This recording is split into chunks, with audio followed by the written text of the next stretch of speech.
हम लोग देश के संविधान और लोकतंत्र को बचाने के लिए और SC, ST, OBC माइनॉरिटी के हक अधिकार पर जो हमले हो रहे हैं, देश को लगातार अडानी और अंबानी के हाथों गिरोही रखने की कोशिश की जा रही है। किसानों के ऊपर बड़े पैमाने पर अन्याय अत्याचार हो रहा है, मजदूरों के खिलाफ कानून बनाए गए। तो ये जो तमाम बातें संविधान, लोकतंत्र और देश के विरोध में RSS द्वारा और BJP द्वारा की जा रही है, उसके विरोध में माननीय वामन मेश्राम साहब, जो बहुजन क्रांति मोर्चा और भारत मुक्ति मोर्चा के राष्ट्रीय अध्यक्ष हैं, उनके द्वारा RSS हेडक्वार्टर पर महामोर्चा ले जाने का ऐलान किया गया। हाई कोर्ट में हम लोगों के द्वारा ये भी एफिडेविट दे दिया गया कि हम लोग संविधान के दायरे में रहकर शांतिपूर्ण तरीके से ये मोर्चा लेकर जाएंगे, जो कि आर्टिकल 19 में हमारा मौलिक अधिकार है।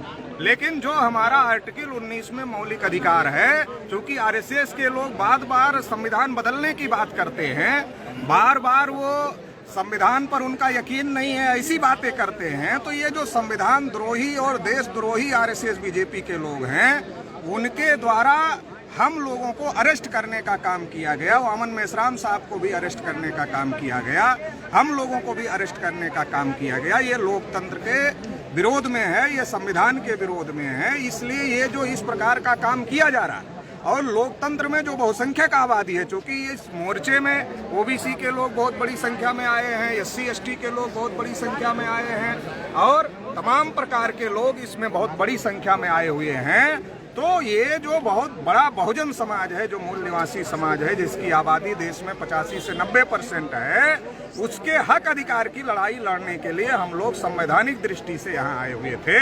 मगर जिस तरीके से रोका गया, तो ये बहुसंख्यक लोगों की आवाज को रोकने का तरीका जो RSS और BJP ने निकाला है, ये उनको महंगा पड़ेगा। मैं ये कहना चाहता हूँ कि ये उनको महंगा पड़ेगा, क्योंकि देश में ब्राह्मणों की आबादी केवल 3.5% है और 3.5% लोग अपने दम पर देश की सत्ता पर कब्जा नहीं कर सकते हैं। नरेंद्र मोदी का नाम आगे किया 52% OBC का समर्थन लेने के लिए, और 52% OBC का समर्थन लेकर के नरेंद्र मोदी को OBC के नाम पर देश का प्रधानमंत्री बनाया।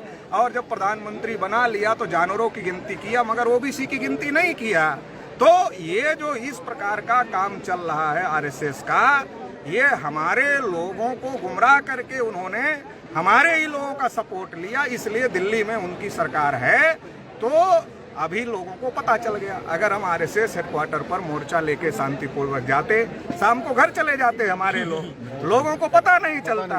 तो ये जो हमको डिटेन करने का काम किया, गैर संवैधानिक तरीके से गिरफ्तार करने का काम किया, रोकने का काम किया, इससे हमारा मैसेज और भी जो लाखों तक जाता, वो कई करोड़ लोगों तक पहुंच गया है। तो अभी यहाँ तक बंद नहीं होगा, अभी ये आगे लड़ाई लड़ी जाएगी और गांव-गांव तक ये मैसेज पहुंचाया जाएगा कि RSS और BJP जो है, ये संविधान के विरोध में है, ये लोकतंत्र के विरोध में है और ये EVM के द्वारा चुनी हुई नाजायज सरकार है। ये मैसेज गांव-गांव पहुंचाया जाएगा और आने वाले समय में इनको सबक सिखाने का काम किया जाएगा। और खास तौर से जो 52% OBC है, OBC को मूर्ख बनाने का काम चल रहा है। वोट लेना हो नरेंद्र मोदी OBC है, और जब गिनती करना हो तो नरेंद्र मोदी OBC नहीं है। तो अभी 52% OBC भी सबक सिखाने के लिए तैयार हो गया है देश भर में।